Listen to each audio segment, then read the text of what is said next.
about 1 billion security cameras rolling worldwide, 18% of them here in the United States. Like at this ATM, every time you do your banking, you're caught on camera. But you don't have to be using a service like that in order to be caught on camera. In fact, just walking down the street, you can be captured on closed circuit TV.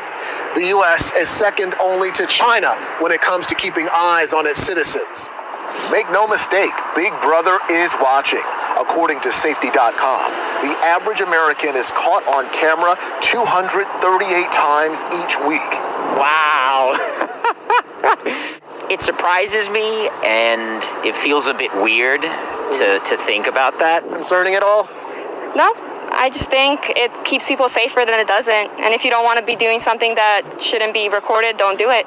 Here's how those 238 camera views rack up. Cameras capture you at home or in your neighborhood 14 times a week, 160 times behind the wheel.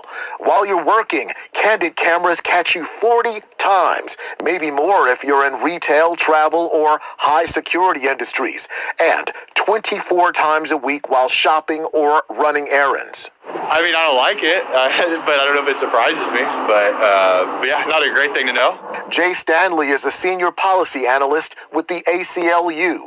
We're seeing a very rapid increase in the amount of public cameras that Americans are subject to. Right now, we have about 15 cameras for every 100 people in America, about 50 million cameras. And that's more per capita than any other country in the world, even China. I mean, the basic concern is that we're going to lose our privacy and we're going to become a country that's different from what we've always been. That from the moment you step out of your front door until you return home at night, every moment of your life in public will be recorded, potentially scrutinized, watched. He says it's often artificial intelligence keeping track, not humans. Computers that analyze your daily routines, and understand what you're doing, what you're carrying, what you're wearing, who you are, what your attributes are, and filing that away somewhere. You don't expect privacy on the street corner. So if a camera captures what you're doing on the street corner, I don't think that's an intrusion on privacy. UCLA law professor Eugene Volokh believes the positives outweigh the negatives. Makes it easier, for example, to catch criminals. Maybe makes it easier to exonerate people who are falsely accused of crime. May also deter crime. While cameras have their problems, the question is compared to what? Compared to more aggressive police presence, the problems may be less. Both experts agree the biggest concern is the potential for government tracking its citizens under the guise of crime prevention. We're seeing some cities like Chicago putting police cameras all over the city and networking them together. They're also tying in private cameras.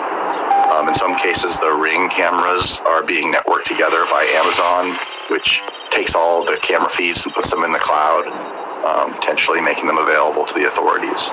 Part of the solution, experts say, is private citizens asking themselves several questions before installing cameras on personal property.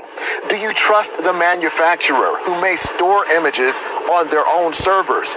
Do you trust the internet? Because any cameras tied to the web are susceptible to being hacked. And do you trust the government that in many cases can use a warrant to access what your camera captures? But if you're really worried about that, I think the solution is to make it harder to abuse the cameras and not to stop them altogether. Nobody's saying that you can stop technology from rolling forward, but you can put some constraints on it, shape how it's deployed so that it comports with our values.